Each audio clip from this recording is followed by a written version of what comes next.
Start करते हैं। सबसे पहले डिस्कस करते हैं what is price action trading. इस टॉपिक के बारे में आपने सुना होगा, बट मैं अब आपको मेरे तरीके से ये टॉपिक समझाता हूँ कि प्राइस एक्शन ट्रेडिंग क्या है। बेसिकली स्टॉक मार्केट ट्रेडिंग में हम दो डिसीजन हमेशा लेते हैं। कौन से दो डिसीजन? एक तो बाय का एंड दूसरा सेल का। पूरा स्टॉक मार्केट ट्रेडिंग ये दो डिसीजन पे ही चलता है। एंड ये दो डिसीजन लेने के लिए हम अलग अलग टाइप का एनालिसिस करते हैं, लाइक टेक्निकल एनालिसिस करते हैं, कुछ लोग फंडामेंटल एनालिसिस यूज करते हैं, कुछ लोग डायरेक्टली न्यूज का यूज करते हैं। सो अलग अलग टाइप का एनालिसिस करके फाइनली हम ये दो डिसीजन ही लेते हैं एंड उसे ही हम बोलते हैं कि स्टॉक मार्केट ट्रेडिंग। तो ये दो डिसीजन लेने के लिए फिलहाल हम क्या करेंगे कि टेक्निकल एनालिसिस पर फोकस करेंगे, क्योंकि फंडामेंटल एनालिसिस एंड बाकी चीजें हम ये वाले कोर्स में कवर नहीं कर रहे। तो टेक्निकल एनालिसिस का ज़्यादातर ट्रेडर्स यूज करते हैं ये ट्रेडिंग डिसीजंस लेने के लिए। अब ये टेक्निकल एनालिसिस में भी फिर बहुत सारे टाइप्स है, बहुत सारे इंडिकेटर्स है, बहुत सारे मेथड्स हैं। तो ये सभी मेथड का इनपुट अगर हम देखेंगे क्या है, तो वो इनपुट हम एक्चुअली लेते मार्केट से ही है। मार्केट से ही इनपुट लेके उसे आगे प्रोसेस करके एनालिसिस करके फिर हम उससे ट्रेडिंग का डिसीजन लेने की कोशिश करते हैं। तो मार्केट से हम कौन सा इनपुट लेते हैं वो अगर हम ध्यान से देखेंगे तो दो तीन ही चीजें हैं जो मार्केट से हम लेते हैं एंड उसको ही आगे प्रोसेस करते हैं। कौन सी चीजें हैं, कौन से इनपुट है जो मार्केट से लेते हैं? तो वो सबसे पहला है प्राइस। मार्केट से हम प्राइस का डेटा लेते हैं, करंट प्राइस, हिस्टोरिकल प्राइस। दूसरी चीज वॉल्यूम, वॉल्यूम का भी इनपुट हम लेते हैं। एंड तीसरा फ्यूचर एंड ऑप्शंस के लिए ओपन इंटरेस्ट, वो जो एफएनओ के स्टॉक से वहाँ यूज करते हैं। बट प्राइमरीली अगर हम देखेंगे तो प्राइस एंड वॉल्यूम, ये दो चीजें मेनली हम मार्केट से लेते हैं एंड उसको आगे अलग अलग तरीके से प्रोसेस करते हैं। उसके बेसिस पे ही हम इंडिकेटर्स बनाते हैं। कोई भी आप इंडिकेटर लो, उसमें ये दो इनपुट तो रहेंगे या इसमें से कोई एक इनपुट तो रहेगा ही रहेगा। और मेनली प्राइस तो हर टाइप के इंडिकेटर में, हर टाइप के डेटा में तो प्राइस रहेगी ही रहेगी। सो बेसिकली मार्केट से ये इनपुट लेके हम अलग अलग तरीके से एनालिसिस करते हैं एंड फाइनल आउटकम क्या है? बाय या सेल, ये ट्रेडिंग डिसीजन लेना, यही सबका फाइनल गोल है। बस अलग अलग मेथड्स है।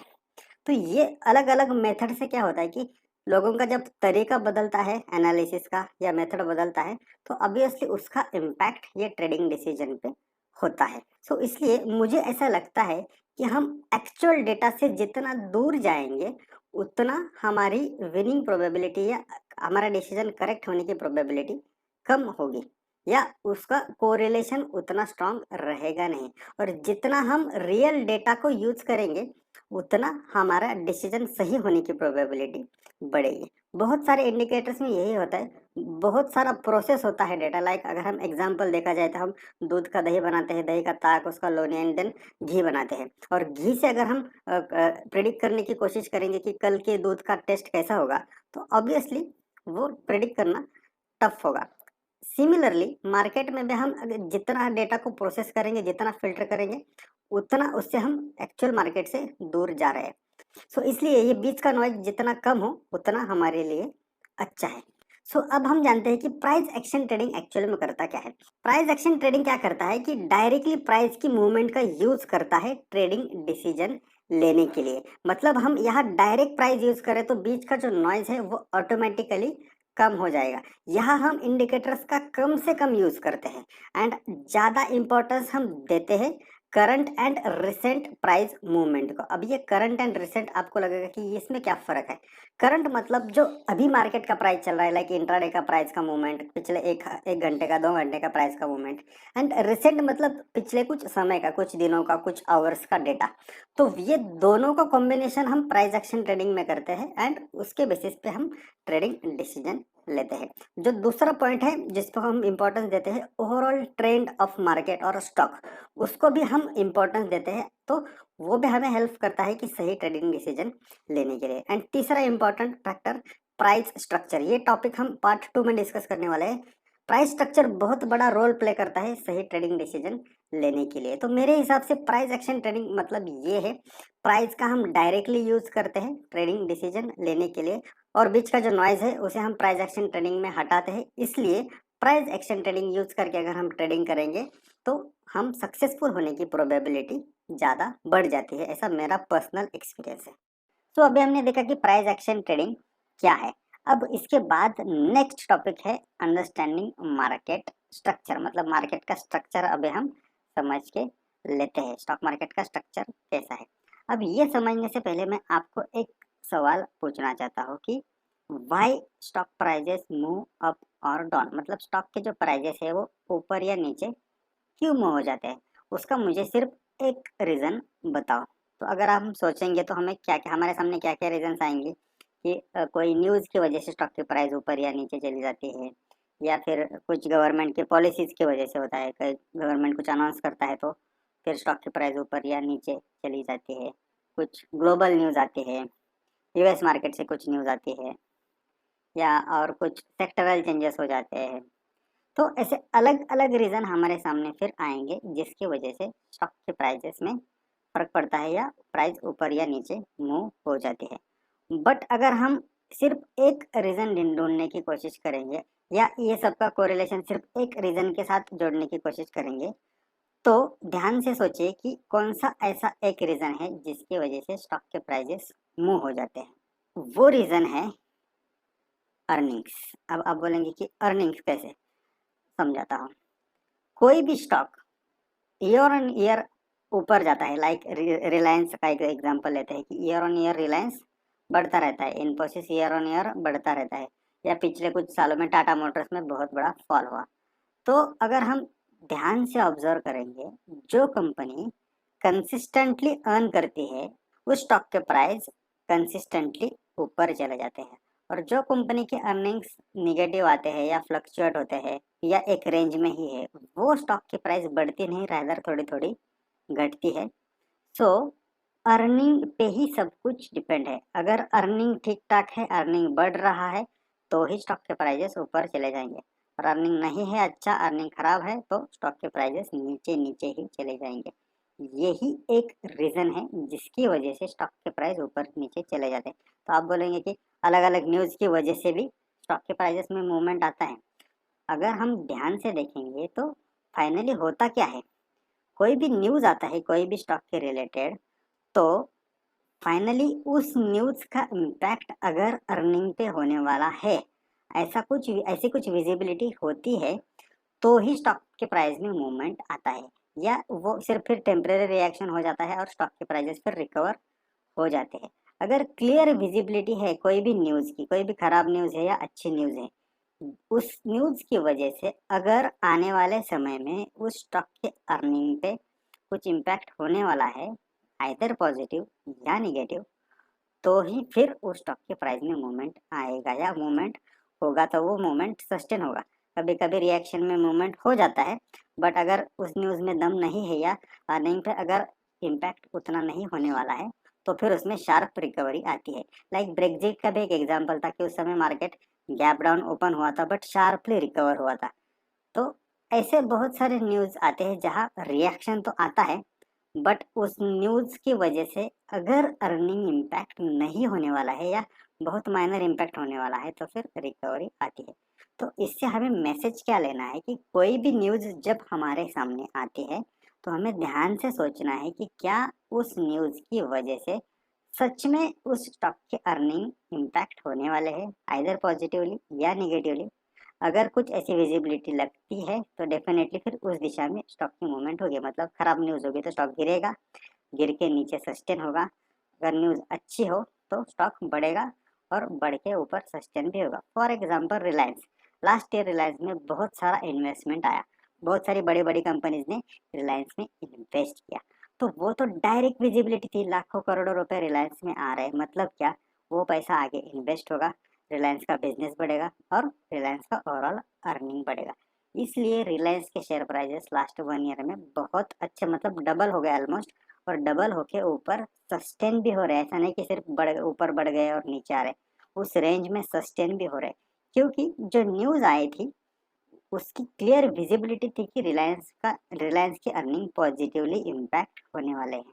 दूसरा, अगर हम टाटा मोटर्स का एग्जांपल देखेंगे कि पिछले कुछ सालों में टाटा मोटर्स के शेयर प्राइस में फॉल हुआ था, मतलब अभी तो रिकवरी आ रही है, बट उस पिछले कुछ सालों में टाटा मोटर्स का शेयर प्राइस बहुत गिरा था, लगभग 600 की लेवल से 100 के नीचे।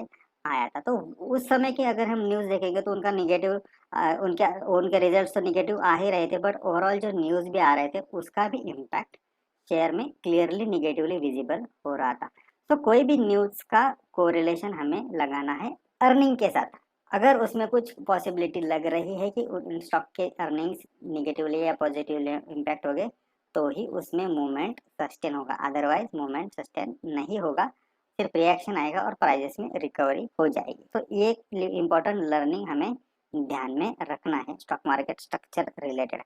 अब दूसरी बात, मूवमेंट का तो ठीक है, हमने समझ लिया है कि अर्निंग्स इम्पैक्ट कब जब होते हैं तब मूवमेंट आती है, बट एक्चुअल में ये मूवमेंट करता कौन है, कौन लोग हैं जो स्टॉक मार्केट में एक्चुअल मूवमेंट करते हैं? वो समझने के लिए हमें ये समझना पड़ेगा कि मार्केट के पार्टिसिपेंट्स कौन है, कौन कौन मार्केट में पार्टिसिपेट करता है। उसके बेसिकली दो कैटेगरीज है, एक रिटेल इन्वेस्टर्स और दूसरे इंस्टीट्यूशनल इन्वेस्टर्स। रिटेल इन्वेस्टर्स मतलब हमारे जैसे लोग जो कुछ हजार रुपए, लाख रुपए या कुछ करोड़ रुपए लेकर मार्केट में आते हैं और इन्वेस्टमेंट करते हैं। और जो दूसरी साइड है इंस्टीट्यूशनल इन्वेस्टर्स, उनमें कौन कौन आता है?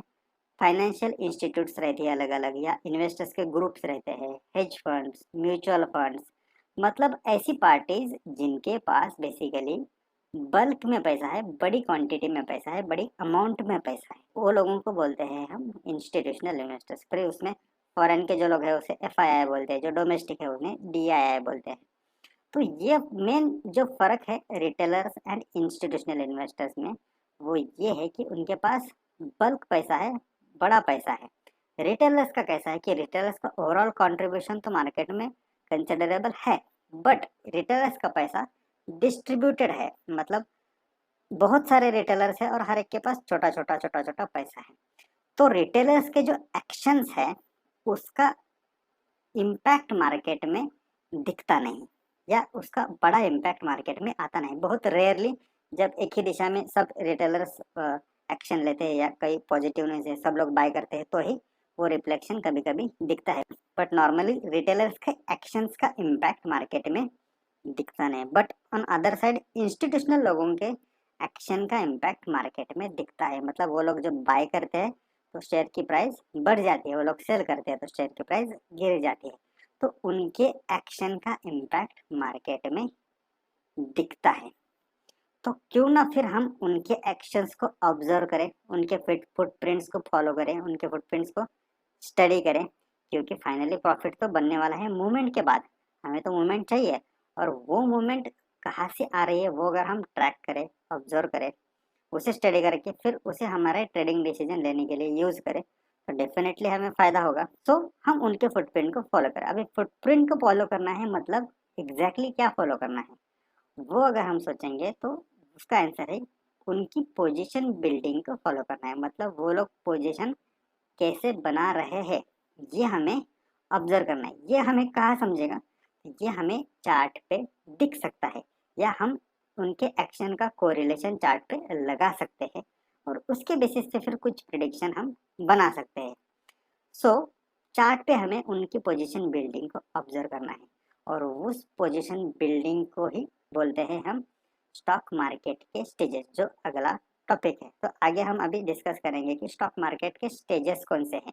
वो स्टेजेस एक्चुअली बनते हैं ये इंस्टीट्यूशनल इन्वेस्टर्स के एक्शन की वजह से। सो नेक्स्ट टॉपिक है स्टॉक मार्केट स्टेजेस, जिसमें हम डिस्कस करेंगे कि इंस्टीट्यूशनल इन्वेस्टर्स कैसे पोजीशन बनाते हैं।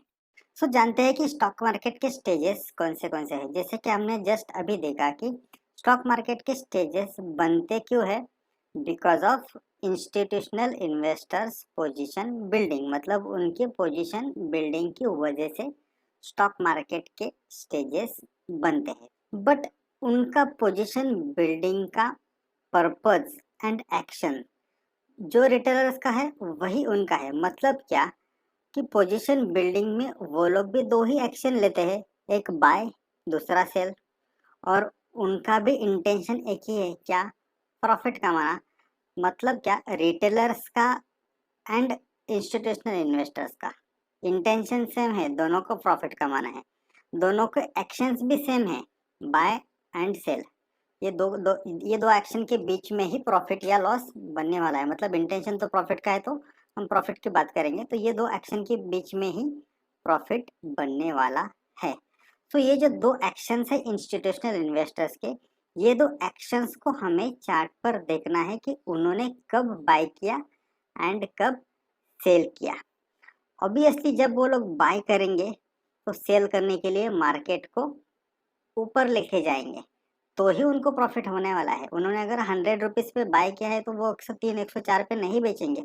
वो लोग बड़ी क्वांटिटी में काम करते हैं और बड़े प्रॉफिट के लिए काम करते हैं। तो 100 रुपीज़ पे अगर उन्होंने खरीदा है तो वो लोग 140 150 पे सेल करने की कोशिश करेंगे। ये बात हमें समझनी होगी, क्योंकि कोई भी इंस्टीट्यूशनल इन्वेस्टर हो, कोई भी टाइप का हो, वो पैसा कमाने के लिए, प्रॉफिट कमाने के लिए मार्केट में इतना बड़ा फंड डाल रहा है। इतना बड़ा फंड डाल रहा है तो बड़े प्रॉफिट के लिए डाल रहा है। तो ऑब्वियसली उन्होंने कोई लेवल पे बाय किया है तो वो डिसेंट प्रॉफिट कमाने के लिए उस शेयर प्राइस को डिसेंटली ऊपर लेके जाएगा और वहाँ प्रॉफिट बुक करेगा। 100 रुपीज़ का प्रॉफिट 100 रुपीज़ पे बाय करके 105 पे इंस्टीट्यूशनल इन्वेस्टर सेल नहीं करते। वो लोग कंसिडरेबली उस स्टॉक को ऊपर लेके जाते हैं एंड वहाँ वो सेल करते हैं। ये बात हमें समझनी पड़ेगी, क्योंकि इसका फायदा हमें आगे ट्रेडिंग डिसीजन लेने में होने वाला है। तो अब जानते हैं कि स्टॉक मार्केट के स्टेजेस कौन से हैं। स्टॉक मार्केट का सबसे पहला स्टेज है अप ट्रेंडिंग मार्केट, दूसरा है डाउन ट्रेंडिंग मार्केट एंड तीसरा है कंसोलिडेटिंग मार्केट। अब ये कंसोलिडेशन के भी फिर दो टाइप्स है, एक एक्यूमुलेशन एंड दूसरा डिस्ट्रीब्यूशन। आप बोलेंगे कि ये तो हमें पता है, ये तो बेसिक है, बट ये आपको पता जरूर होंगे, बट आपने कभी इन स्टेजेस का कोरिलेशन इंस्टीट्यूशनल इन्वेस्टर्स के पोजीशन बिल्डिंग के साथ किया है? शायद ये आपने नहीं किया होगा। तो अब हम वो करने वाले हैं। उस नज़र से जब हम इन स्टेजेस को देखेंगे तो हमें डेफिनेटली कुछ अलग दिखेगा चार्ट पे, और वो जो चार्ट पे हमें दिखेगा उसका यूज़ हम हमारे ट्रेडिंग डिसीजन लेने के लिए करेंगे। तो अब चार्ट पे ये 3 स्टेजेस को जानते हैं। अब आपके सामने यहाँ 2 स्टेजेस आपको दिख रहे हैं, एक एक्यूमुलेशन एंड दूसरा अप ट्रेंडिंग। अप ट्रेंडिंग तो आप सबको पता ही एकदम क्लियर है कि जब मार्केट ऊपर जाता है तो उसे हम अप ट्रेंडिंग मार्केट कहते हैं, और जब मार्केट डाउन जाता है तो उसे हम डाउन ट्रेंडिंग मार्केट कहते हैं। ये जो कंसोलिडेशन वाला फेज है ना, इसमें बहुत कुछ छुपा है।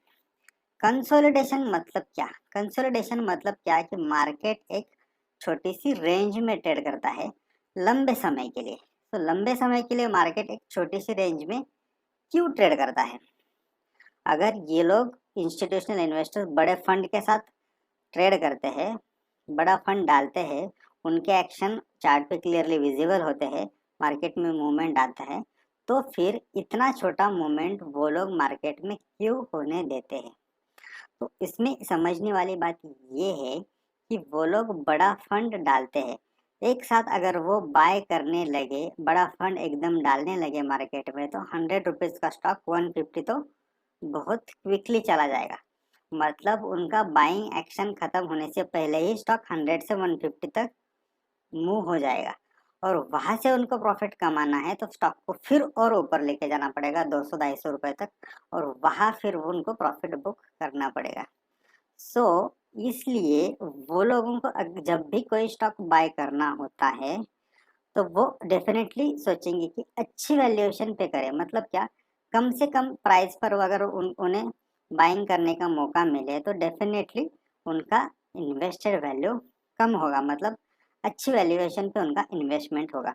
तो इसलिए अगर उन्हें उनकी रडार पर कोई स्टॉक है, उनको अगर कोई स्टॉक बाय करना है, तो वो लोग बड़ा फंड डालते हैं बट साइलेंटली डालते हैं, स्लोली बाय करते हैं, क्योंकि उन्हें हायर प्राइस पे बाय नहीं करना है, बाय उनको लोअर प्राइस पे ही करना है या अच्छी वैल्यूएशन पे ही करना है।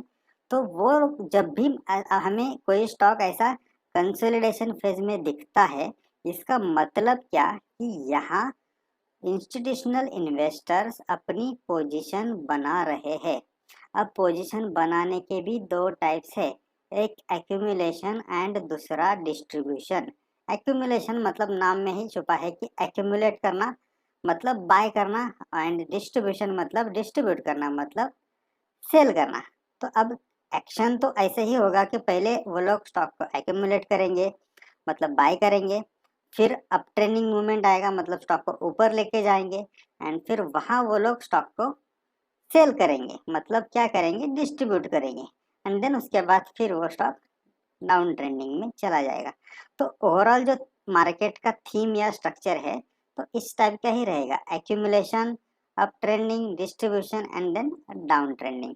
तो बेसिकली ये जो इंस्टीट्यूशनल लोग है या इन्वेस्टर है, उनके एक्शन इस तरीके से हमें चार्ट पर दिख सकते हैं, या चार्ट का, या फिर उस स्टॉक का अभी का फेज कौन सा चल रहा है, उससे हम कुछ प्रिडिक्शन बना सकते हैं।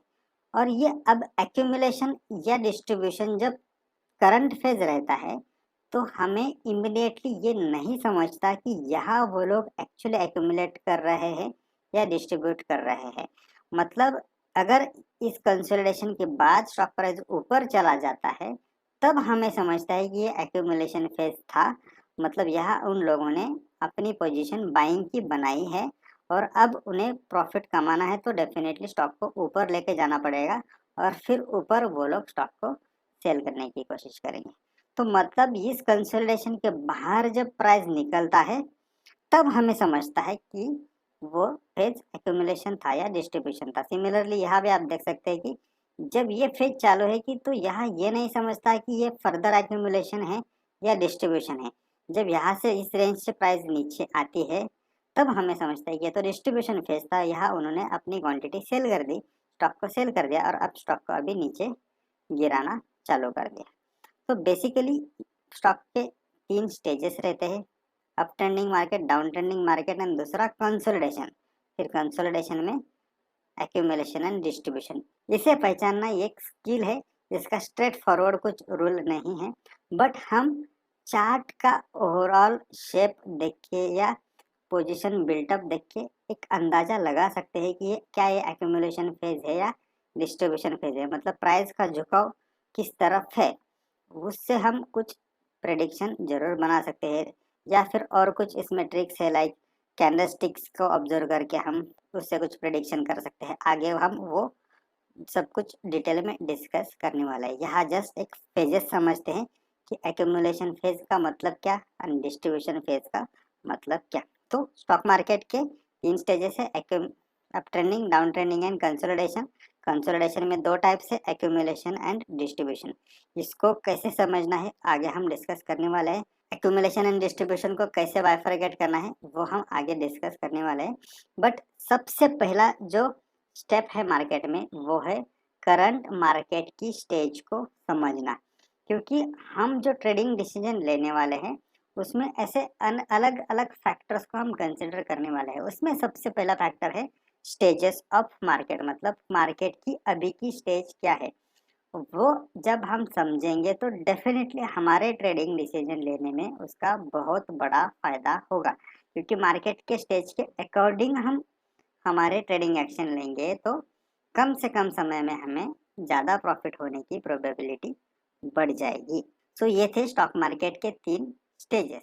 सो अभी तक हमने ऊपर के ये 3 टॉपिक देखे। What is price action trading, हमने मार्केट का स्ट्रक्चर समझा एंड मार्केट के स्टेजेस को भी जाना। अब हम जानते हैं कि ट्रेंड को आइडेंटिफाई कैसे करना है एंड डिफाइन कैसे करना है, क्योंकि जब हम ट्रेंड को डिफाइन करेंगे तब हमें ट्रेडिंग डिसीजन लेने के लिए बहुत आसानी होगी।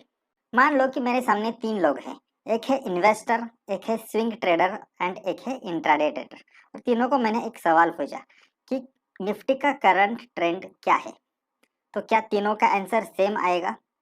Not necessary.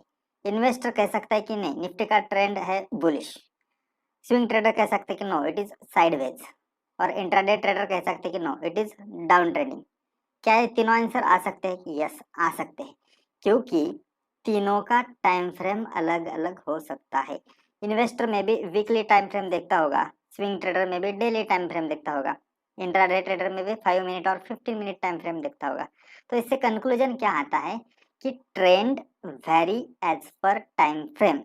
जब भी हमें ट्रेंड देखना है हमें सबसे पहले टाइम फ्रेम को सिलेक्ट करना होगा एंड देन हम बोल सकते हैं कि इस टाइम फ्रेम पे ये ट्रेंड है, क्योंकि टाइम फ्रेम के हिसाब से ट्रेंड वेरी होगा। वीकली का ट्रेंड अलग होगा, डेली का अलग होगा, आवरली का अलग होगा, 5 मिनट 15 मिनट जो भी इंट्राडे के टाइम फ्रेम है उनका ट्रेंड अलग होगा। तो सबसे पहले हमें टाइम फ्रेम को सिलेक्ट करना है एंड देन हमें देखना है कि ट्रेंड कौन सा है। एक एग्जांपल देखते हैं कि यहाँ आप देख सकते हैं कि डेली का ट्रेंड क्या दिख रहा है, यहाँ साइडवेज, बट यहाँ हम 15 मिनट का देखेंगे तो यहाँ बुलिश दिख रहा है। ये एक्चुअल एग्जांपल है। तो जिस टाइप का ट्रेड हमें लेना है उस हिसाब से हमें टाइम फ्रेम सिलेक्ट करनी है एंड देन उसका ट्रेंड देखना है। अब किस टाइप के ट्रेड के लिए कौन सा टाइम फ्रेम देखना है वो अब आने वाले वीडियोस में देखेंगे। हम हमेशा सुनते हैं कि हमें ट्रेंड फॉलो करना है, हमें ट्रेंड फॉलो करना है, बट जब ट्रेड लेने का समय आता है तब हम क्या करते हैं, डायरेक्टली ट्रेड में जंप करते हैं। एंड जो पहली इंपॉर्टेंट स्टेप होनी चाहिए मार्केट का ट्रेंड डिफाइन करने की, वही हम मिस करते हैं। अगर हम ये स्टेप फॉलो करेंगे कि सबसे पहले हम मार्केट का ट्रेंड डिफाइन करेंगे एंड देन उस दिशा में अगर हम ट्रेड लेंगे तो हमारी विनिंग प्रोबेबिलिटी बढ़ेगी, हमारा सक्सेस रेशियो भी बढ़ेगा। तो मार्केट का ट्रेंड डिफाइन कैसे करना है, उसके दो मेथड्स है। एक है traditional method based on the market structure, वो अभी हम डिस्कस करेंगे। एंड देन उसके बाद दूसरी मेथड हो सकती है यूजिंग इंडिकेटर्स। अब इंडिकेटर्स में बहुत सारे अलग अलग इंडिकेटर्स होते हैं। यहाँ इस कोर्स में मैं एक मेथड आपको इंडिकेटर की एक्सप्लेन करूंगा, बट आप बाकी भी इंडिकेटर्स वहाँ ट्राई कर सकते हैं। बट यहाँ पर्पज क्या है कि वो इंडिकेटर्स यूज करके हमें ट्रेंड डिफाइन करना है, हमें कुछ रूल सेट करने हैं एंड उसके हिसाब से देन ट्रेंड को डिफाइन करने का है। तो सबसे पहले दिन देखते हैं कि ट्रेडिशनल मेथड क्या है मार्केट स्ट्रक्चर की। ट्रेडिशनल मेथड में हम मार्केट के स्विंग्स को कंसिडर करते हैं और टू बी प्रिसाइज मार्केट के जो स्विंग है एंड स्विंग लो रहते हैं उसे हम चार्ट पे मार्क करते हैं। यहाँ एक एग्जांपल के साथ हम देखेंगे। यहाँ से स्टार्ट करते हैं। यहाँ से मार्केट मूव हुआ, यहाँ ऊपर एक मार्केट ने हाई बनाया, देन उसके बाद मार्केट नीचे आया एंड यहाँ एक लो बनाया। अब ये जो हाई बना है ये इसके इसके प्रीवियस जो हाई था उसके ऊपर बना है, हायर एलिवेशन पे बना है, तो इसे हम कहेंगे हायर हाई। देन इसके बाद यहाँ से मार्केट ऊपर आया यहाँ और मार्केट ने एक नया हाई बनाया। तो ये अगेन जो हाई है हम प्रीवियस हाई के साथ कंपेयर करेंगे। तो प्रीवियस जो हाई था यहाँ था, और नया जो हाई है इस एलिवेशन के ऊपर बना है, तो इसे हम क्या कहेंगे, हायर हाई। सिमिलरली मार्केट यहाँ से रिट्रेस हुआ एंड यहाँ एक लो बना, तो ये जो लो बना प्रीवियस लो के कंपैरिजन में कहाँ बना, हायर एलिवेशन पे बना, तो इसे हम कहेंगे हायर लो। तो ये हायर हाई हुआ, ये हायर लो हुआ। सिमिलरली हम आगे के भी हाई एंड लोज को मार्क करेंगे। सो ये भी हाई जो नया बना, सिमिलरली हम आगे के हाई एंड लोज को भी मार्क करेंगे। सो ये जो नया यहाँ हाई बना प्रीवियस हाई के ऊपर था, तो इसे भी हम हायर हाई करेंगे। ये भी और एक हायर हाई हुआ, ये अगेन एक हायर लो हुआ, ये अगेन एक हायर लो हुआ।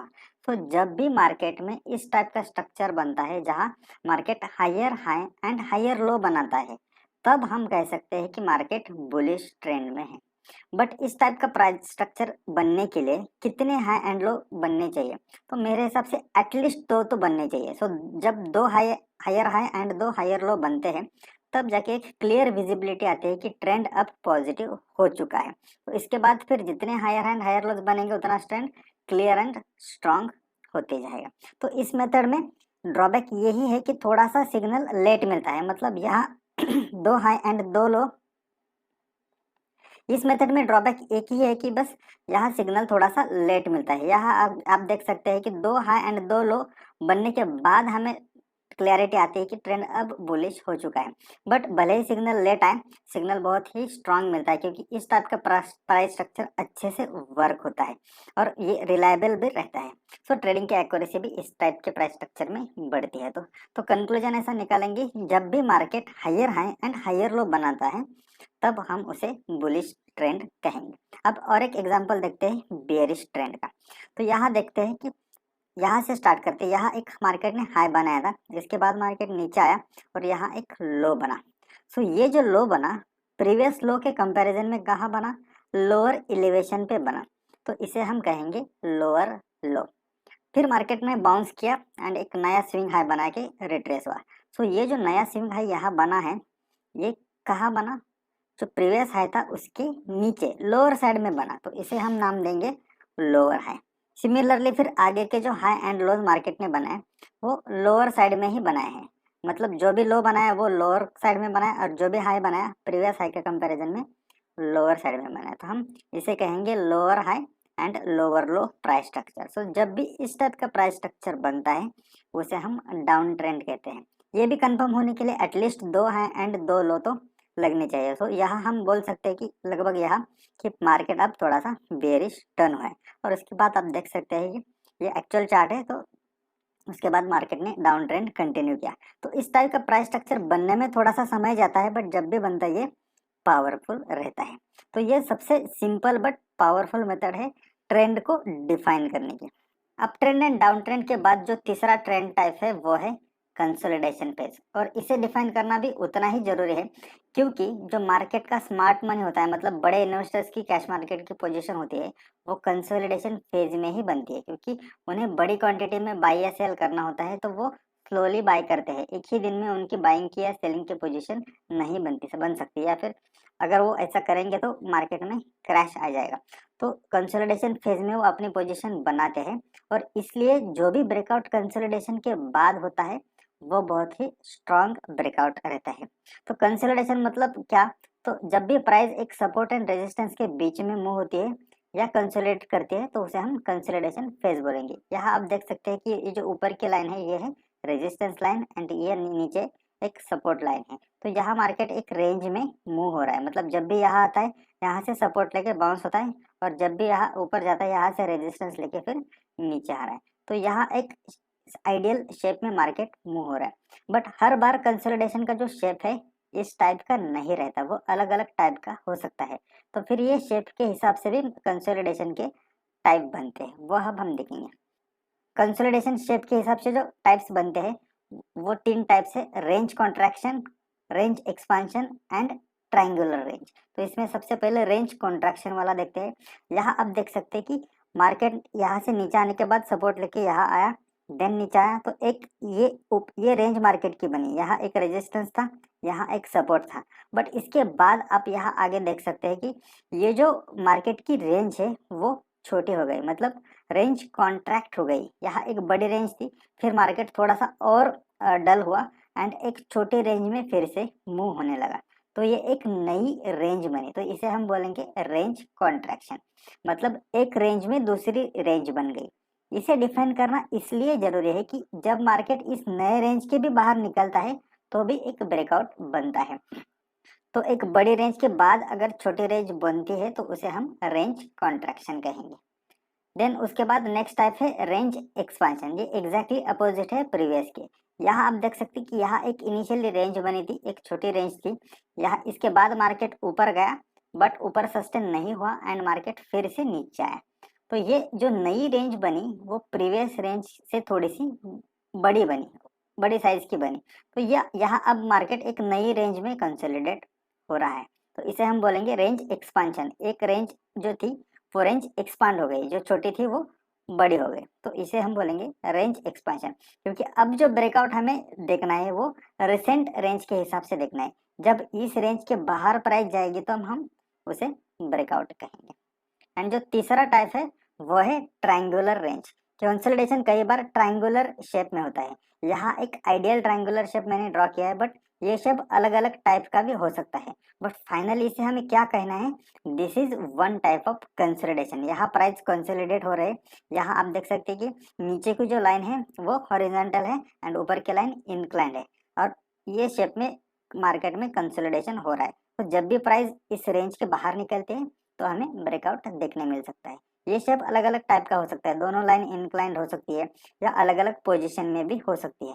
चार्ट पैटर्न्स में हम ये डिटेल में देखेंगे, but this is one of the type of consolidation.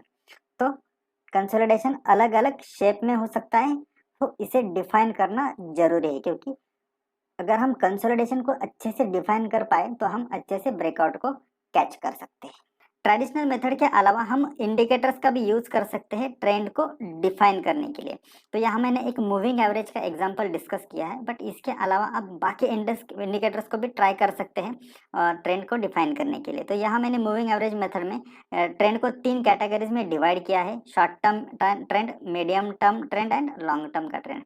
तो जो लॉन्ग टर्म का ट्रेंड है वो मोस्टली हम इन्वेस्टमेंट के लिए यूज करेंगे और इसमें 200 पीरियड का मूविंग एवरेज यूज किया है। मीडियम टर्म के लिए हम 100 पीरियड का मूविंग एवरेज यूज करेंगे एंड शॉर्ट टर्म के लिए फिर थोड़ा हम इसमें वेरी भी कर सकते हैं। मैंने यहाँ 21 पीरियड का किया है, बट आप इसमें थोड़ा सा कम भी कर सकते हैं। मे भी कुछ लोगों को अगर ज़्यादा एग्रेसिवली ट्रेड करना है तो 15 पीरियड का भी आप कर सकते हैं।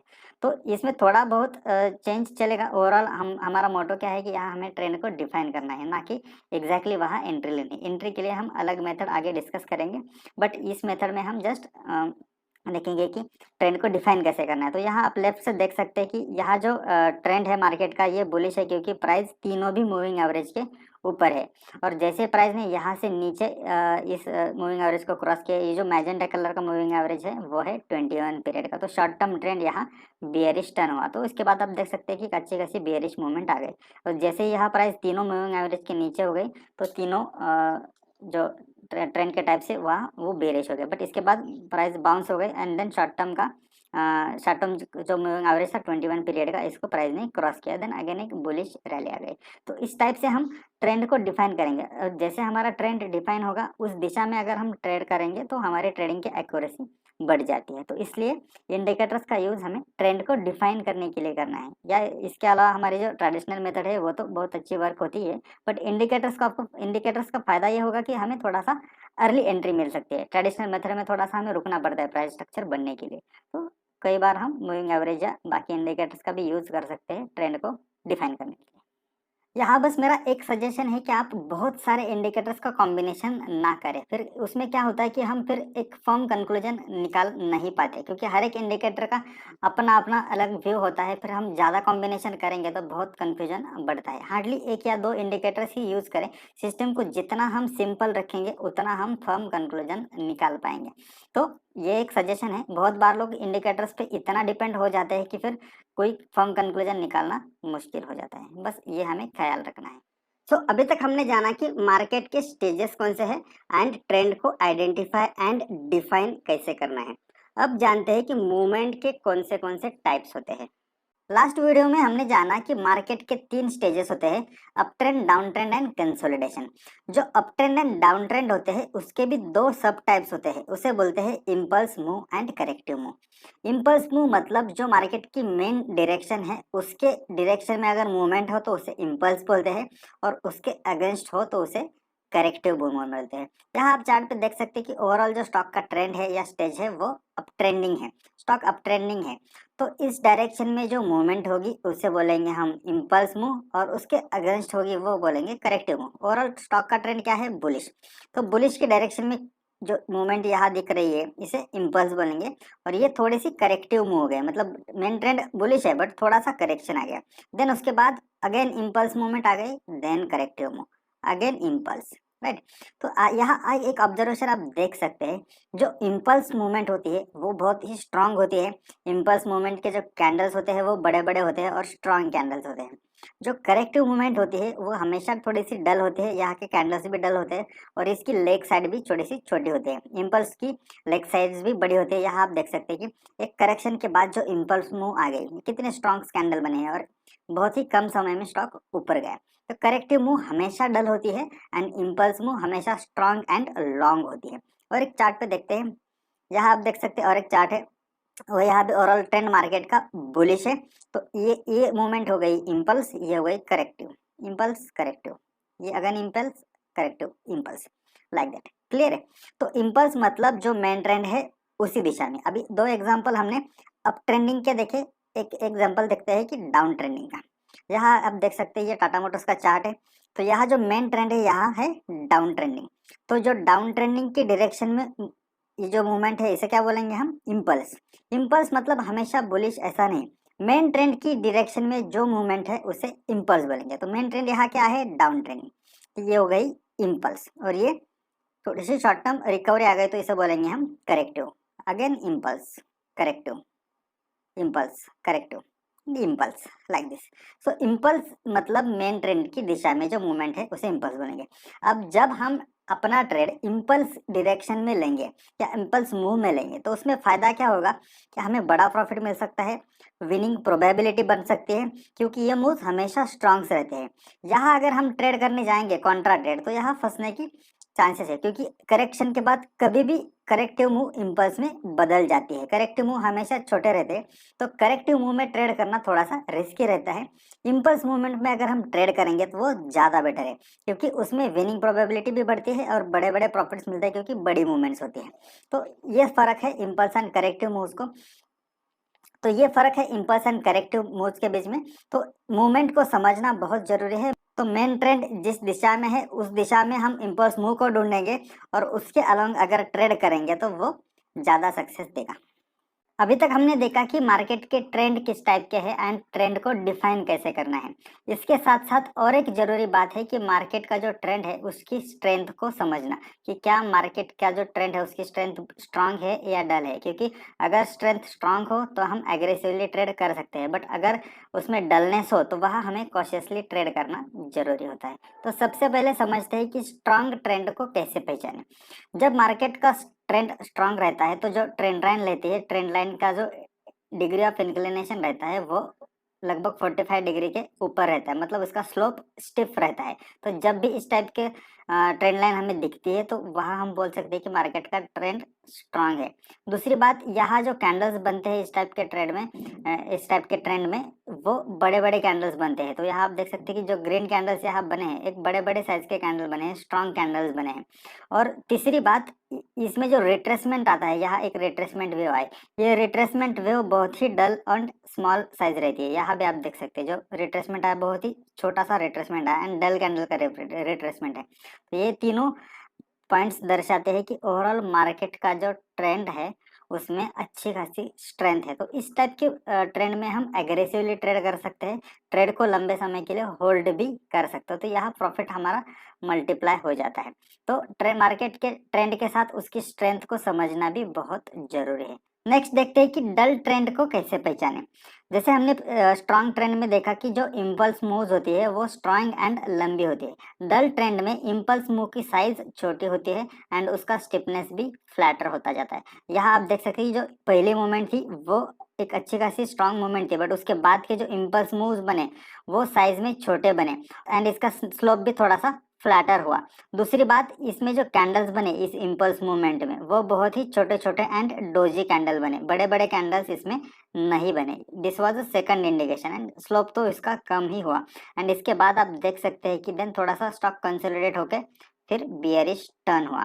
तो डल ट्रेंड जब भी ऐसा डलनेस ट्रेंड में दिखता है तो वहाँ हमें कॉशियसली ट्रेड करना पड़ता है, क्योंकि उसके बाद रिवर्सल होने के या एटलीस्ट कंसोलिडेशन फेज में स्टॉक जाने के चांसेस रहते हैं। डलनेस का और एक एग्जांपल देखते हैं। ये अभी बियरिश ट्रेंड है, तो यहाँ आप देख सकते हैं कि जो इनिशियल मूवमेंट थी, इनिशियल मूव थी, मतलब बियरिश ट्रेंड की इम्पल्स मूव वो स्ट्रांग थी, बट उसके बाद के जो मूव्स है उसका आप स्लोप देखिए, ये फ्लैटर फ्लैटर होते गया एंड साइज में छोटे छोटे मूव्स बने एंड यहाँ थोड़ा सा कंसोलिडेशन होने के बाद स्टॉक रिवर्स हुआ। तो जब भी स्ट्रेंथ में डलनेस दिखे तो वहां से एटलीस्ट कंसोलिडेशन या रिवर्सल आने के चांसेस रहते हैं। तो स्ट्रांग ट्रेंड में ही हमें एग्रेसिवली ट्रेड करना है। डल ट्रेंड में इधर हम ऑप्शन हेजिंग कर सकते हैं या फिर लेस क्वांटिटी में ट्रेड कर सकते हैं। अब नेक्स्ट टॉपिक है कैंडलस्टिक्स। अब कैंडलस्टिक को बेसिक समझ के स्किप मत करिए, क्योंकि कैंडलस्टिक से हमें बहुत कुछ समझना जरूरी है, क्योंकि उसका इस्तेमाल हम आगे ट्रेडिंग में करने वाले हैं। तो बिल्कुल इस टॉपिक को मिस मत करिए, कैंडलस्टिक को अच्छे से समझिए। स्टॉक मार्केट में हम सबसे पहली जो चीज सीखते हैं वो होती है कैंडलस्टिक, उसके टाइप्स एंड उसके पैटर्न्स। बट जैसे हम थोड़ा सा एक्सपीरियंस्ड हो जाते हैं हम फिर कॉम्प्लेक्स सेटअप को रेफर करना प्रेफर करते हैं एंड देन उसके हिसाब से हम ट्रेडिंग करते हैं एंड जो कैंडलस्टिक के बेसिक्स है वो ऑलमोस्ट भूल जाते हैं या उसे इग्नोर करते हैं। बट अगर हम ध्यान से देखें तो यही बेसिक्स अगर हम अच्छे से हमारे सेटअप में यूज करें तो ये सबसे पावरफुल बन सकते हैं। तो इस पर्टिकुलर वीडियो में हम कैंडलस्टिक के वो कुछ इंसाइट्स देखेंगे जो हमें एक्चुअली ट्रेडिंग में यूज करने चाहिए, क्योंकि उसका इम्पैक्ट बहुत पावरफुल हो सकता है। तो सबसे पहले कैंडलस्टिक का टाइप देखते हैं। अभी कैंडलस्टिक तो आपको सबको तो पता ही है, जो बीच का पोर्शन रहता है उसे हम बॉडी बोलते हैं, एंड जो ऊपर एंड नीचे जो डंडी होती है उसे टेल कहते हैं। बट इसका अगर हम मीनिंग समझेंगे तो जो अपर टेल एंड लोअर टेल होती है, this is nothing but the price rejection. इसका मतलब क्या है कि प्राइस इस लेवल तक गई थी, बट वहां से सेलिंग प्रेशर बढ़ गया एंड प्राइस नीचे आ गई, मतलब यहाँ से प्राइस रिजेक्ट हो गई। सिमिलरली यहाँ नीचे आप देख सकते हैं कि प्राइस यहाँ तक नीचे गई थी, बट यहाँ से बाइंग आ गई एंड प्राइस ऊपर की तरफ गई, मतलब यहाँ से प्राइस में नीचे से रिजेक्शन आ गया, मतलब बाइंग आ गई, ऐसा बोल सकते। तो tail is nothing but a rejection, and जो बीच का पार्ट है उसे हम बोलेंगे स्ट्रेंथ। मतलब क्या कि ओवरऑल जो बॉडी कैंडलस्टिक की रहती है उसे हम स्ट्रेंथ बोलेंगे, क्योंकि उतनी मूवमेंट एक्चुअली आज ओपनिंग एंड क्लोजिंग के बीच में हो गई है, उतनी मूवमेंट सस्टेन हो गई, ऐसा हम बोल सकते हैं। मतलब मार्केट ओपन यहाँ हुआ, भले ही नीचे गया बट यहाँ से प्राइस में रिजेक्शन आ गया, ऊपर इतना गया बट यहाँ से भी रिजेक्शन आ गया, बट फाइनली यहाँ क्लोज हुआ। तो ये एक्चुअल मार्केट की आज की स्ट्रेंथ है। इस कंसेप्ट को हमें आगे यूज करना है, इसलिए मैंने यहाँ डिस्कस किया। इसके बाद अब थोड़े से कैंडलस्टिक के टाइप्स देखते हैं। ये जो पहले 3 टाइप आप देख रहे हैं कि overall normal bullish candle, white marubozu and black marubozu या रेड मारुबोजू ऐसे बोल सकते हैं। ये जो 3 टाइप्स है, ये इसे हम स्ट्रॉन्ग कैंडल्स कहेंगे, क्योंकि इसकी जो बॉडी है वो स्ट्रॉन्ग बॉडी है, बड़ी बॉडी है। यहाँ जो टेल है वो बहुत ही छोटी है। इन दोनों कैंडल्स में तो टेल है ही नहीं। तो जब भी इस टाइप के कैंडल्स बनते हैं तो जो ट्रेंड रहता है उसकी स्ट्रेंथ को ये दर्शाते हैं, तो उसे हम स्ट्रांग ट्रेंड कहेंगे। और इसका यूज हम एग्रेसिव ट्रेडिंग में कर सकते हैं, जैसे मैंने प्रीवियस वीडियो में भी एक्सप्लेन किया था। एंड जो राइट के जो 3 टाइप्स यहाँ दिख रहे हैं, जो डोजी रहते हैं, हैमर या इन्वर्टेड, इसका भी कुछ मीनिंग रहता है। डोजी का मतलब क्या होता है कि ट्रेंड ओवरऑल कंफ्यूजिंग है या दोनों साइड से रिजेक्शन आ रहा है, मार्केट थोड़ा सा कंफ्यूज है, तो इसका इंडिकेशन रहता है कि इस टाइप की कैंडल कोई अप ट्रेंड है, मार्केट अप ट्रेंडिंग मार्केट के टॉप में अगर इस टाइप की कैंडल बनती है तो मार्केट थोड़ा सा वहाँ कंफ्यूज हो जाता है। फिर हम इस कैंडल का हाई या लो ब्रेक होने के लिए वेट करते हैं। सिमिलरली हैमर जो रहता है, इसका मतलब क्या होता है कि प्राइस नीचे बहुत गई थी बट यहाँ से बाइंग आ गई, तो ये एक बुलिशनेस दर्शाता है या बुलिश रिवर्सल दिखाता है। सिमिलरली इन्वर्टेड हैमर का मतलब क्या हुआ कि प्राइस बहुत ऊपर तक गई थी बट वहां से प्राइस में रिजेक्शन आ गया, तो ये क्या दर्शाता है, ये प्राइस का रिजेक्शन दर्शाता है, मतलब ये थोड़ा सा नेगेटिव प्राइस टर्न हो रही है, ये इंडिकेशन इससे मिलता है। तो हर एक कैंडलस्टिक का मीनिंग रहता है, बट ये कैंडलस्टिक चार्ट पे कहाँ फॉर्म हुए है ये बहुत जरूरी होता है, क्योंकि इन बिटवीन अगर हम कहा भी ये कैंडलस्टिक के पैटर्न्स को देखेंगे तो फिर उसका मीनिंग उतना पावरफुल नहीं निकलता, बट इनका लोकेशन के हिसाब से अगर हम देखेंगे तो उसका हम परफेक्ट यूज कर सकते हैं। इसके अलावा जो चार्ट कैंडलस्टिक के पैटर्न्स हमें देखने हैं, उसमें सबसे पहला आता है bullish engulfing and bearish engulfing. ये बहुत ही सिंपल बट पावरफुल पैटर्न है, बट ये पैटर्न कहाँ फॉर्म हुआ तो ज़्यादा यूजफुल रहता है। ये पैटर्न जब स्विंग हाई या स्विंग लो के आसपास बनता है तब वो बहुत ही स्ट्रांग होता है। लाइक यहाँ आप देख सकते हैं स्विंग लो पे एक बुलिश एंगल्फिंग बना एंड उसके बाद आप देख सकते हैं कि एक अच्छी खासी मूवमेंट आ गई। सिमिलरली यहाँ भी एक बुलिश एंगल्फिंग बना, यहाँ एक स्विंग लो था, इसके बाद एक अच्छी खासी अपसाइड आ गई। ऊपर की तरफ ये स्विंग हाई पे बेयरिश एंगल्फ बना एंड देन उसके बाद मार्केट में सेल ऑफ हुआ। तो ये जो पैटर्न्स है कैंडलस्टिक के, मेनली जब स्विंग हाई या स्विंग लो के आसपास बनते हैं तो उसकी पावर बढ़ जाती है, उसकी एक्यूरेसी बढ़ जाती है और वहाँ हम एग्रेसिवली ट्रेड कर सकते हैं। जो नेक्स्ट है morning star and evening star, ये सब पैटर्न्स हमें पता है, बट ये इनका यूज कैसे करना है वो बहुत ही जरूरी है। मॉर्निंग स्टार अभी आपको सिखाने की जरूरत नहीं, एक बेयरिश कैंडल के बाद एक डोजी एंड देन एक बुलिश कैंडल, मतलब morning star. Similarly evening star मतलब एक बुलिश कैंडल के बाद एक डोजी एंड देन उसके बाद एक स्ट्रॉन्ग बेयरिश कैंडल, इसे बोलेंगे हम इवनिंग स्टार। ये भी पैटर्न जब स्विंग हाई या स्विंग लो के आसपास बनता है, यहाँ आप देख सकते हैं यहाँ एक मॉर्निंग स्टार बना, एक बुलिश रिवर्सल हुआ, यहाँ स्विंग हाई के आसपास एक इवनिंग स्टार बना, यहाँ से बियरिश रिवर्सल हुआ। तो कैंडल स्टिक के जो पैटर्न्स है वो अगर स्विंग हाई या स्विंग लो के आसपास बने या सपोर्ट या रेजिस्टेंस के पास बने तो उसे हम एक्यूरेटली यूज कर सकते हैं। सो हमारे ट्रेडिंग सेटअप में हमें कैंडलस्टिक का यूज करना है, क्योंकि कैंडलस्टिक को रीड करना बहुत ही इजी होता है। हम फास्ट डिसीजन ले सकते हैं और कैंडलस्टिक को यूज करके हम सिंपल तरीके से हमारी ट्रेडिंग की एक्यूरेसी बढ़ा सकते हैं। अब नेक्स्ट टॉपिक डिस्कस करते हैं, logic of support and resistance. Support resistance stock market का सबसे पॉपुलर टॉपिक है। मतलब हर ट्रेडर कभी ना कभी सपोर्ट रेजिस्टेंस को यूज करता ही है। तो सबसे पहले हम जानते हैं कि सपोर्ट एंड रेजिस्टेंस का मतलब क्या है।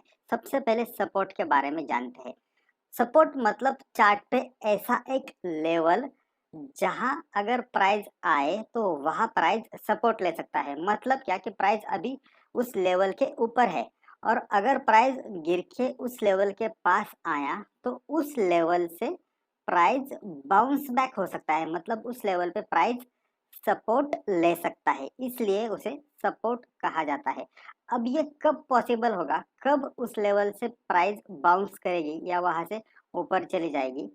अगर उस लेवल पे प्राइस आने के बाद अगर बायर्स एग्रेसिव हो जाते हैं सेलर्स पे, तो ही वो पॉसिबल है। मतलब इस लेवल पे प्राइस आने के बाद बायर्स एग्रेसिव होना जरूरी है, तो ही यहाँ से बाउंस बैक आएगा। तो इसीलिए ऐसे लेवल को सपोर्ट कहा जाता है जहाँ से प्राइस बाउंस होने के चांसेस रहते हैं। अब ये सपोर्ट निकालने के अलग अलग मेथड्स है, आगे हम डिस्कस करेंगे उसके बारे में, बट अभी जस्ट सपोर्ट का लॉजिक समझते हैं। तो जैसे ये सपोर्ट, उसी तरह फिर रेजिस्टेंस भी काम करता है। रेजिस्टेंस मतलब क्या कि चार्ट पे ऐसा एक लेवल है जहां अगर प्राइस नीचे से ऊपर की तरफ जाए और उस लेवल के पास जाए तो वहां से प्राइस रिवर्स होने के चांसेस रहते हैं। अब ये कब पॉसिबल होगा? तब पॉसिबल होगा जब उस लेवल के पास प्राइस जाने के बाद अगर सेलर्स एग्रेसिव हो जाते हैं और सेलिंग करना स्टार्ट करते हैं, तो फिर वहां से प्राइस रिवर्स होने के चांसेस रहते हैं। तो ऐसा चार्ट पे जो लेवल रहता है जहां सेलर्स एग्रेसिव होने के चांसेस रहते हैं, उसे हम रेजिस्टेंस बोलते हैं। तो ये सपोर्ट एंड रेजिस्टेंस निकालने के अलग अलग तरीके हैं। बहुत अलग अलग तरीके का कैलकुलेशंस करके लोग सपोर्ट एंड रेजिस्टेंस निकालते हैं, या कई बार इंडिकेटर्स का यूज करके भी सपोर्ट एंड रेजिस्टेंस निकालते हैं। तो अलग अलग मेथड से यहाँ मैं आपको जो सबसे पॉपुलर एंड सबसे इफेक्टिव मेथड है वो एक्सप्लेन करूंगा। तो उस सब तो सपोर्ट एंड रेजिस्टेंस निकालने का सबसे पॉपुलर मेथड है swing high swing low method.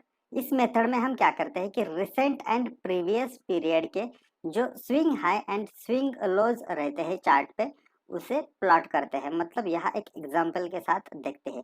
तो यहाँ हम देख सकते हैं कि प्राइस जब मूव होती है तो अलग अलग स्विंग हाई स्विंग लोज चार्ट पे बनाती है। तो जो रिसेंटली बनाए हुए स्विंग हाई स्विंग लोज रहते हैं या फिर प्रीवियस पीरियड के स्विंग हाई स्विंग लोज रहते हैं, उसे हम आइडेंटिफाई करते हैं और उनको चार्ट पे एक लाइन की तरह मार्क करते हैं। ये लेवल्स सपोर्ट एंड रेजिस्टेंस की तरह काम करती है। अब ये ऐसा क्यों होता है कि ये जो स्विंग हाई स्विंग लोज रहते हैं, ये सपोर्ट रेजिस्टेंस की तरह काम क्यों करती है? तो यहाँ एक जस्ट एग्जांपल डिस्कस करते हैं।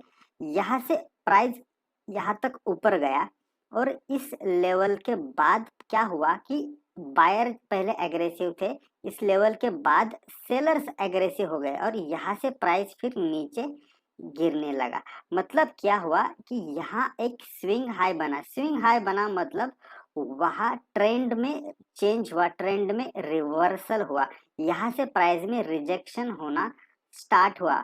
मतलब यहाँ सेलर्स एग्रेसिव हो गए बायर्स पे, इसलिए प्राइस ऊपर जा रहा था बट ये लेवल के बाद प्राइस नीचे गिरने लगा। अब इस लेवल को इसलिए इम्पोर्टेंस है क्योंकि अगर बाद में उस लेवल के पास प्राइस जाता है तो फिर से सेलर्स एग्रेसिव होने के चांसेस रहते हैं। इसलिए स्विंग हाई को रेजिस्टेंस कहा जाता है, क्योंकि वहां से ऑलरेडी एक बार प्राइस रिवर्स हो चुका है, सेलर्स एग्रेसिव हो चुके हैं, तो दोबारा उस लेवल पे प्राइस जाने के बाद वो साइकोलॉजिकल इफेक्ट रहता है एंड वहां से फिर से सेलिंग प्रेशर जनरेट होने की पॉसिबिलिटी रहती है। इसलिए स्विंग हाई को रेजिस्टेंस कहा जाता है। सिमिलरली जो सपोर्ट है वो भी उसी तरह काम करता है। सपोर्ट का मतलब क्या कि प्राइस यहाँ से नीचे गिर रहा था बट इस पर्टिकुलर लेवल के बाद बायर्स एग्रेसिव हो गए और वहां से फिर प्राइस ऊपर जाने लगा।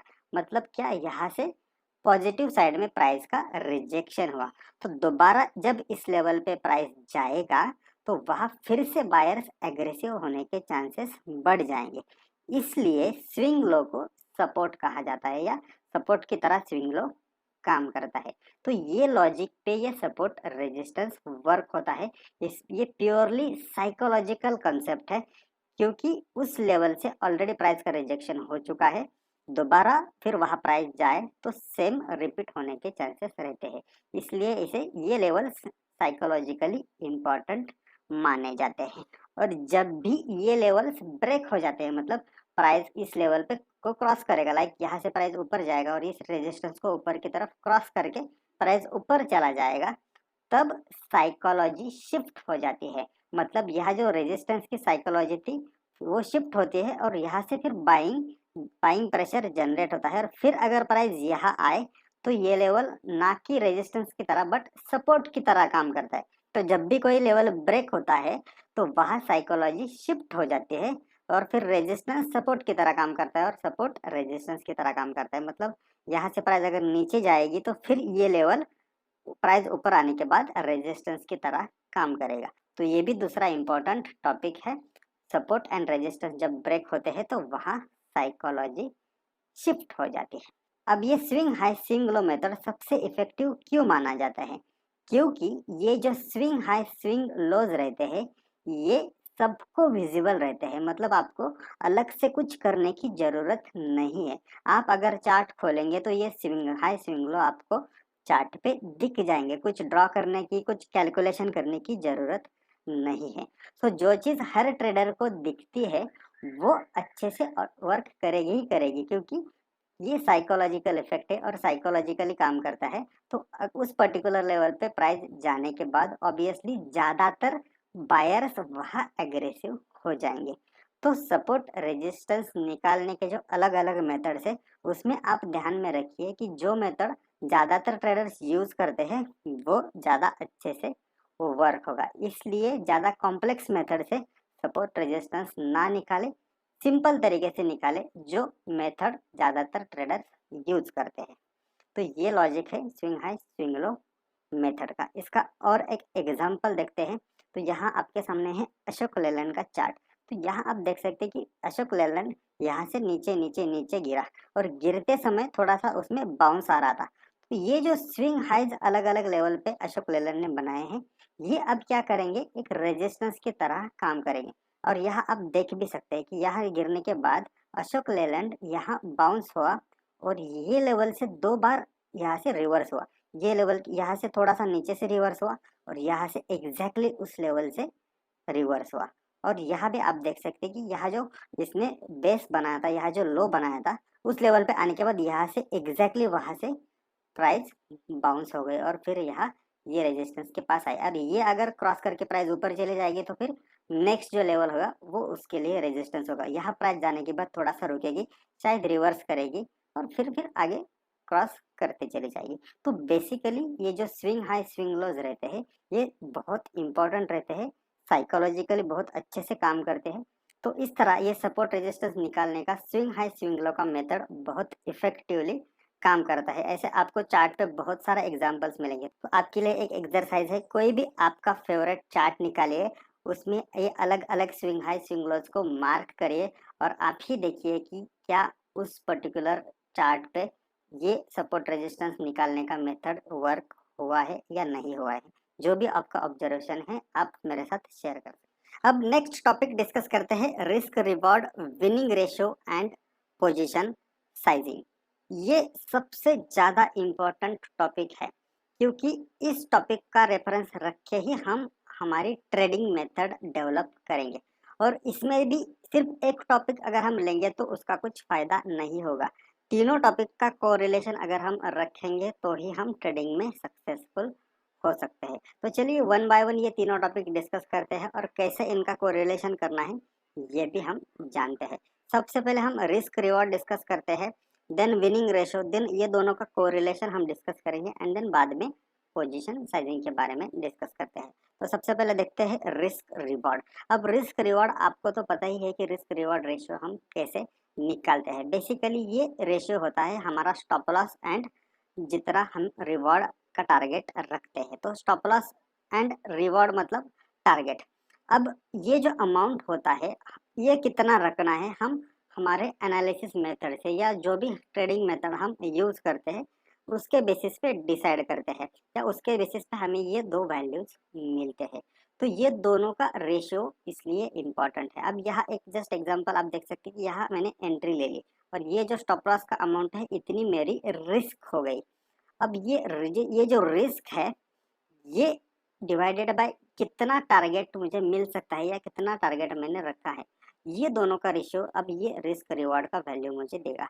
अब ये रेशियो कितना हो सकता है, ये कितना भी हो सकता है। नॉर्मली हम देखा जाए तो जनरली एक नॉर्मल कंडीशन में लोग 1:1 का रेशियो रखते हैं।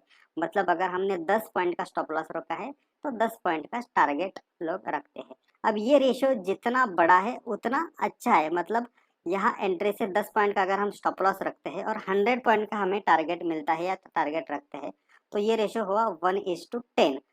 तो ये रेशियो जितना बड़ा उतना हमारे लिए अच्छा है, उतना हम सक्सेसफुल ट्रेडिंग में हो जाएंगे।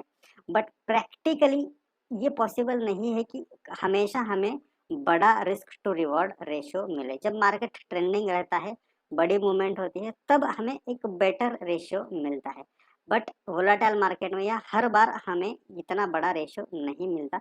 वोलाटाइल मार्केट में रेशियो 1:1 या कभी कभी 1:1 से भी कम होता है। मतलब 1:0.8 भी हो सकता है। मतलब 10 पॉइंट की रिस्क एंड 8 पॉइंट का टारगेट। तो इतना कम तक भी ये रेशियो हो सकता है बट इससे कम नहीं जाना चाहिए मेरे हिसाब से। 1:0.8 तक हमें टारगेट रखना चाहिए रिस्क रिवॉर्ड का और उस हिसाब से ही हमें ट्रेडिंग प्लान करनी चाहिए। अगर 1:0.5 हो गया तो फिर आगे मैं आपको बताऊंगा कि ये रेशियो जब कम होता है तो इसका इम्पैक्ट विनिंग रेशियो पे कैसे होता है। तो नॉर्मल कंडीशन में 1:1 ओके, 1:2 हो तो बहुत अच्छा। टफ कंडीशन में 1:0.8 तक ये कम हुआ तो भी ये चल सकता है। क्योंकि सिर्फ रिस्क रिवॉर्ड हम कंसिडर नहीं करने वाले, इसके साथ हम कोरिलेशन करने वाले हैं विनिंग रेशियो का। तो देखते हैं फिर विनिंग रेशियो का इसके साथ कैसे कोरिलेशन करना है। अब विनिंग रेशियो का मतलब क्या है कि जितने ट्रेड हम लेते हैं उसमें से कितने ट्रेड में हमने प्रॉफिट बुक किया या कितने ट्रेड में हमें हमारा टारगेट अचीव हुआ। तो अगर हम 10 ट्रेड लेते हैं और 10 में से 7 ट्रेड में हमें प्रॉफिट मिलता है तो हमारा विनिंग रेशियो कितना हुआ, 70%। 100 ट्रेड लेते हैं और 100 में से 60 ट्रेड में हमें प्रॉफिट मिलता है या टारगेट मिलता है तो हमारा विनिंग रेशियो कितना हुआ, 60%। तो इस तरीके से हम विनिंग रेशियो निकाल सकते हैं या विनिंग परसेंटेज हम बोल सकते हैं उसे। एक्चुअली रेशियो नहीं है, विनिंग परसेंटेज है। तो ये विनिंग परसेंटेज कितना टारगेट हमें इसका रखना चाहिए।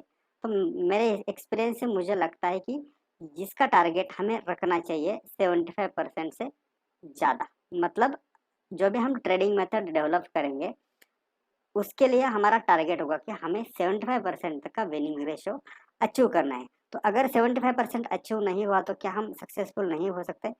हो सकते हैं। जब हम ये risk reward and winning ratio का कॉम्बिनेशन करेंगे तब हमें समझेगा कि हम सक्सेसफुल है या नहीं है। बट एज अ टारगेट कम से कम हमें 75% का टारगेट रखना चाहिए। 75% अचीव करना कोई छोटी बात नहीं है, बहुत बड़ी बात है। उसके लिए हमें बहुत प्रिसाइज एनालिसिस की एंड एक अच्छे ट्रेडिंग मेथड की ज़रूरत पड़ती है। 75% अचीव करना, बहुत कम लोग 75% की एक्यूरेसी अचीव करते हैं। बट ये टारगेट हमें, मुझे लगता है कि हमें रखना चाहिए। अब ये दोनों का कोरिलेशन देखते हैं कि कितना विनिंग रेशियो और कितना रिस्क रिवॉर्ड हो तो हम ट्रेडिंग में सक्सेसफुल हो सकते हैं। तो यहाँ हम सबसे पहले एक एग्जांपल देखते हैं कि अगर हमारा रिस्क रिवॉर्ड 1:1 है, मतलब 10 पॉइंट की रिस्क हो तो 10 पॉइंट का टारगेट हमें मिल रहा है 1:1, और हमारा विनिंग रेशियो 50% का है, मतलब 100 में से 50 ट्रेड में प्रॉफिट हो रहा है, 50 ट्रेड में लॉस हो रहा है। तो इस केस में हमारे हाथ में कुछ आएगा नहीं, जितना आ रहा है उतना जा रहा है। सो नो गेन, रादर हमारा हमारा जो ट्रेडिंग चार्जेस है वो एक्स्ट्रा हमारे पॉकेट से जाएंगे। तो इसमें नो गेन। तो ये कुछ सक्सेसफुल मेथड या सक्सेसफुल कॉम्बिनेशन नहीं है। दूसरा अगर हम कॉम्बिनेशन यहाँ देखेंगे, रिस्क रिवॉर्ड 1:1 का ही है, बट विनिंग रेशो हमारा 75% का अचीव हुआ। मतलब 100 में से 75 ट्रेड में हमने प्रॉफिट बुक किया और 25 ट्रेड में लॉस हुआ। तो ओवरऑल क्या हुआ कि जो 25 ट्रेड का लॉस था, ये अगर इसमें से हम 75 से निकालेंगे तो बचता है 50%। तो फिर भी हमें 50% ट्रेड में सक्सेस मिली, मतलब सिर्फ 50% ट्रेड में हमें प्रॉफिट मिला 1:1 के रिस्क रिवॉर्ड रेशियो से। तो ये सक्सेसफुल कॉम्बिनेशन है, हमें एक डिसेंट प्रॉफिट इसमें मिल रहा है। थर्ड कॉम्बिनेशन देखते हैं जिसमें विनिंग रेशियो ड्रॉप हुआ हमारा, 50% ही विनिंग रेशियो है, बट उसके साथ अगर रिस्क रिवॉर्ड 1:2 का है तो क्या होगा, 50% जो पहले लॉस में ट्रेड जा रहे हैं उसमें जो अमाउंट हमारे पॉकेट से जा रहा है, मतलब जो रिस्क जा रहा है वो 1 का जा रहा है, बट जो बचे हुए 50% में प्रॉफिट मिल रहा है वो 2 का मिल रहा है। तो ये सक्सेसफुल कॉम्बिनेशन है, इसमें भी हमें ओवरऑल 50% का प्रॉफिट होगा। तो ये सक्सेसफुल कॉम्बिनेशन है। तो नीचे के जो दो कॉम्बिनेशन है वो सक्सेसफुल है, ऊपर का कॉम्बिनेशन सक्सेसफुल नहीं है। तो इस तरीके से हम हमारे जो भी ट्रेडिंग आपकी मेथड होगी उसका विनिंग रेशियो हम निकालेंगे या विनिंग परसेंटेज हम निकालेंगे, ये एक्चुअली परसेंटेज है, और उसका रिस्क रिवॉर्ड रेशियो देखेंगे और दोनों का कॉम्बिनेशन करके फिर हम देखेंगे कि क्या यह सक्सेसफुल कॉम्बिनेशन है। तो सिर्फ विनिंग रेशियो या सिर्फ रिस्क रिवॉर्ड देख के हमें कुछ कंक्लूजन नहीं मिलेगा, दोनों का कॉम्बिनेशन करना पड़ेगा। सो 50% विनिंग रेशियो पे भी हम सक्सेसफुल हो सकते हैं और 1:1 रिस्क रिवॉर्ड पे भी हम सक्सेसफुल हो सकते हैं। दोनों भी जितना बेटर हो उतना हम कोशिश करेंगे बेटर होने करने की, बट कॉम्बिनेशन करके देखेंगे कि कौन सा कॉम्बिनेशन सक्सेसफुल है और उस हिसाब से फिर हमारे ट्रेडिंग मेथड हम डेवलप करेंगे, उसमें चेंजेस करते जाएंगे, उसको इम्प्रूव करते जाएंगे। तो इस तरीके से risk reward and winning ratio का कॉम्बिनेशन करना बहुत जरूरी है, हर ट्रेडर को ये करना चाहिए। बहुत बार हम अलग अलग इसको ट्रीट करते हैं, इसलिए उससे कुछ कंक्लूजन नहीं आता एंड फिर हम उसको इग्नोर करते हैं। तो ये हो गया risk reward and winning ratio. अब डिस्कस करते हैं पोजीशन साइजिंग। अब ये थर्ड है, ये दो अचीव होने के बाद भी हम लॉस में जा सकते हैं अगर हम पोजीशन साइजिंग ठीक से नहीं करें। तो कैसे, मैं आपको आगे बताता हूँ।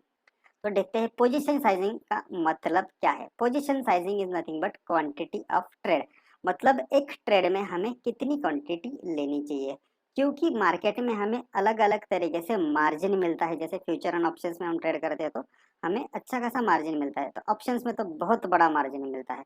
तो क्वांटिटी हम कितनी भी ले सकते हैं, बट कितनी लेनी चाहिए उसे है हम बोलेंगे कि पोजीशन साइजिंग। अब ये डिसाइड कैसे होगा कि कितनी क्वांटिटी हमें लेनी चाहिए, तो ये डिसाइड होगा रिस्क अमाउंट से, मतलब हमें रिस्क अमाउंट कंसिडर करना है while deciding the position sizing. एक ट्रेड में कितनी हम रिस्क ले सकते हैं या ले रहे हैं वो कंसिडर करके हमें क्वांटिटी अगर निकालेंगे तो फिर वो सही क्वांटिटी हो जाएगी।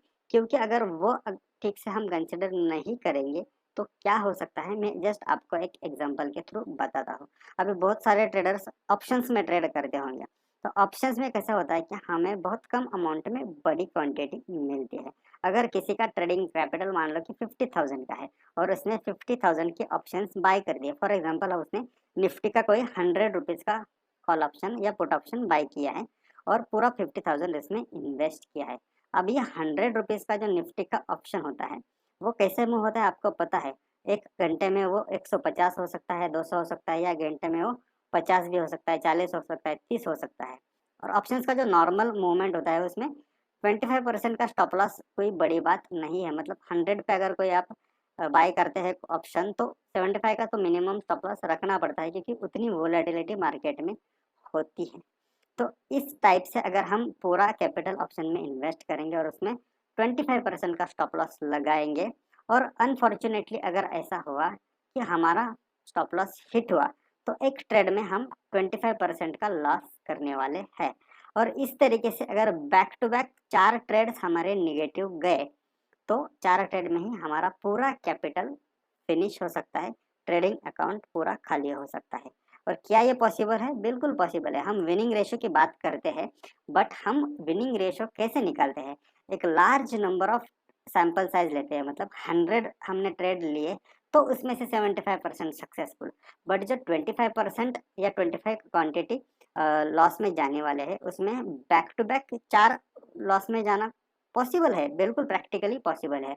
सो इसलिए ये जो रिस्क पर ट्रेड हम जो लेते हैं वो भी हमें कंसिडर करनी चाहिए, क्योंकि 75% का विनिंग रेशियो 1:2 या 1:4 का रिस्क रिवॉर्ड हमारी मेथड हमें देती है। और अगर हम पोजीशन साइजिंग ठीक से नहीं कर पाए तो 4 ट्रेड में फिर भी हमारा अकाउंट पूरा खाली हो सकता है। तो इसलिए ये दोनों के साथ, ये दोनों का कोरिलेशन बहुत अच्छा बना। इसके साथ पोजीशन साइजिंग ठीक से नहीं किया तो कोई फायदा नहीं है।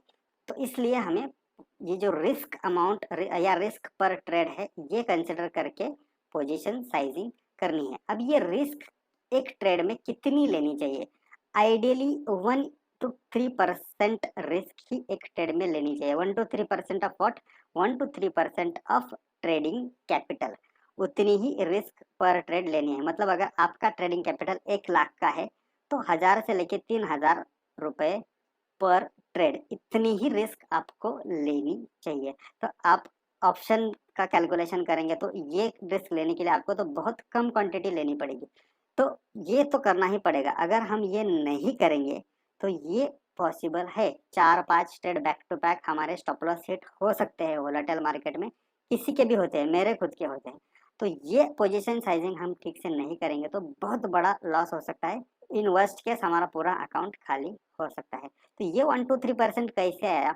ये बाय एक्सपीरियंस आया। अभी इसमें कुछ फिक्स्ड रूल नहीं है, थोड़ा सा थंब रूल है, थोड़ा सा फ्लेक्सिबिलिटी इसमें चल सकती है। बट ये रिस्क अमाउंट हम जितना ज़्यादा बढ़ाएंगे उतना ज़्यादा हमारा सक्सेसफुल होने का परसेंटेज या पॉसिबिलिटी, प्रोबेबिलिटी कम होगी।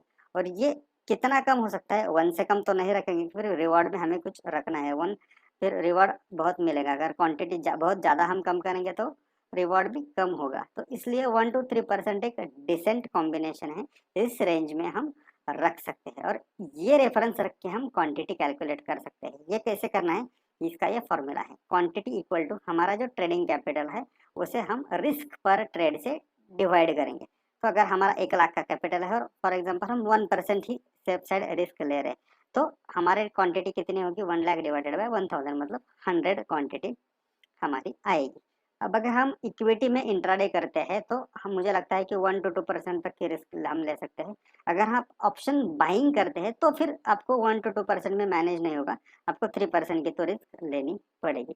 तो इस हिसाब से हमें क्वांटिटी डिसाइड करनी है दोस्तों, क्योंकि हमें ब्रोकर मार्जिन अलाउ कर रहा है तो कितना भी मार्जिन लेके कितनी भी क्वांटिटी नहीं लेनी चाहिए। लक पे काम हमें नहीं करना है, पूरा कैलकुलेशन करके हमारे बैक टू बैक कितने ट्रेड गलत हो सकते हैं ये कंसिडर करके हमें क्वांटिटी लेनी है। अगर हम 1% की रिस्क लेते हैं तो अगर हमारा पूरा ट्रेडिंग कैपिटल जाना है तो उसके लिए 100 बैक टू बैक ट्रेड को गलत होना होगा। इतनी खराब मेथड तो हम डेफिनेटली डेवलप नहीं करेंगे। तो इसलिए ट्रेडिंग मेथड डेवलप करते समय ये तीनों का कॉम्बिनेशन करना भी बहुत ज़रूरी है। पोजीशन साइजिंग बहुत ज़्यादा इम्पोर्टेंट है, क्योंकि बहुत सारे न्यू कमर ट्रेडर्स इसको बिल्कुल इग्नोर करते हैं। कुछ लोग एटलीस्ट रिस्क रिवॉर्ड या विनिंग रेशो तो देखते हैं, बट पोजीशन साइजिंग को लोग पता होने के बाद भी इग्नोर करते हैं और वही लोगों को लॉस होता है। आप जिनको भी लॉस हुआ है, अपने दोस्त हो या कोई बाकी ग्रुप में, किसी ग्रुप में ट्रेडर्स हो, तो उनको पूछिए कि उनका अगर आप एनालिसिस करेंगे तो आपको 95% लोगों की यही गलती मिलेगी कि वो पोजीशन साइजिंग ठीक से करते नहीं, एक्स्ट्रा लीवरेज लेके काम करते हैं और इसलिए फिर उनको ओवरऑल लॉस होता है। तो हम दोष देते हैं हमेशा ट्रेडिंग मेथड को। जब भी हम लॉस करते हैं हम विनिंग रेशो पे काम करना चालू करते हैं। मतलब लॉस ये टॉपिक दे रहा है और हम काम दूसरे टॉपिक पे कर रहे हैं, ठीक है। विनिंग रेशो बढ़ाना अच्छी बात है, बट वो उतना इनफ नहीं है। विनिंग रेशो अच्छा होने के बाद भी हमें लॉस हो सकता है because of wrong position sizing. तो दोस्तों ये तीनों टॉपिक को आपको कंसिडर करना है। आई होप आपको मुझे जब बताना था, जो मैसेज मुझे देना था, आपको वो मैसेज मिल गया।